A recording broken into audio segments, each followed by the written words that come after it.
Friends, आज हम लेकर के आए हैं ICSE board 7th class civics का चैप्टर नंबर 1 जो कि है कॉन्स्टिट्यूशंस ऑफ इंडिया। एंड इस कॉन्स्टिट्यूशन ऑफ इंडिया में हम काफ़ी सारी चीज़ें पढ़ेंगे और इसके एक्चुअली 2 पार्ट्स होंगे, क्योंकि फर्स्ट पार्ट में आई डिड थिंक कि सारा सिलेबस जो है वो कंप्लीट हो पाएगा. So there will be considering 2 parts and let's start now. Constitution of India. We know that in a democratic country that people are free to choose their governments, but they are free to choose their government. But did you think that they are free to do whatever they want, whatever they like? They can give any abuse, they can do accident of anyone, anything they can do? No. Now there are some constitutions. What are constitutions? Let us see. There are such rules which citizens and governments both have to follow. So these rules which citizens and governments both have to follow. So this type of rule is known as constitution. Fine. Okay.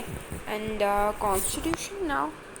All such types of rules like which both have to follow, for government, different for citizens. So these such rules collectively known as constitutions. Fine. Now we'll study about Constituent Assembly. What's Constituent Assembly? Our constitutions was framed by an assembly of elections. Like, what is constitution? What is democracy? In which people are free to choose their leaders. That is democracy. In democracy, people are not free to do whatever they want. There are some constitutions. Now, by whom the constitutions were framed by? Fine. So our constitutions was framed by an assembly. It was framed by one assembly of election representatives it's called Constituent Assembly. Okay, let's read next. Now, what's the compositions of Constituent Assembly? Now there were 389 members and the strength of Constituent Assembly.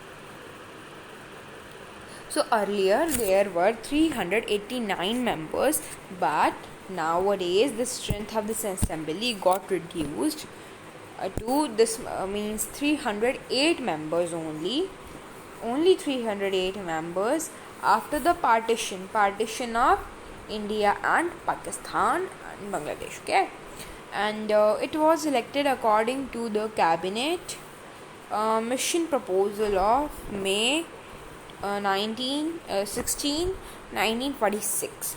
So it was its compositions. Fine. So earlier the members was this much, but after the partition the members got reduced and they come to 308 only. Now constitutions has many things now. So in the book one box is given. सो उस box में कुछ चीज़ें दी हुई हैं. पहले तो उसमें constitution के बारे में बताया गया है जो भी अभी हमने पढ़ा. उसके बाद उसमें दिखाया गया है कि constitution does many things. So what it does, let us see. So first of all, it generates a degree of trust. It generates a degree of trust and coordination, okay, which is very necessary for different kind of people. Like different kind of people are there. For them, trust and coordination, generation of trust and coordination is very necessary to live together.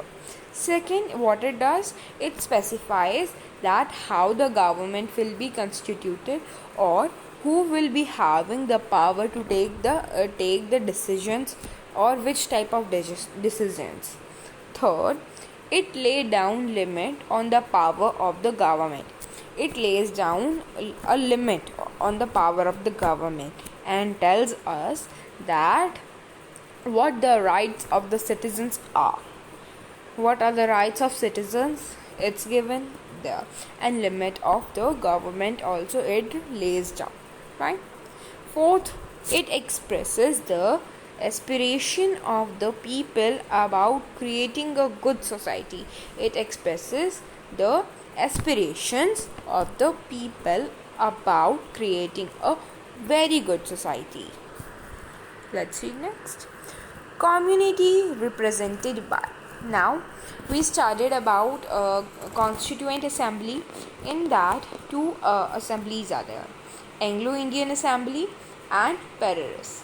So by whom they are represented by, let us see. So Anglo-Indian community, it was represented by Frank Anthony, right? And Paris, it was represented by H.P. Modi. Now let's read next.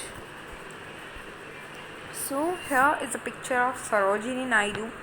Now we'll study about some things.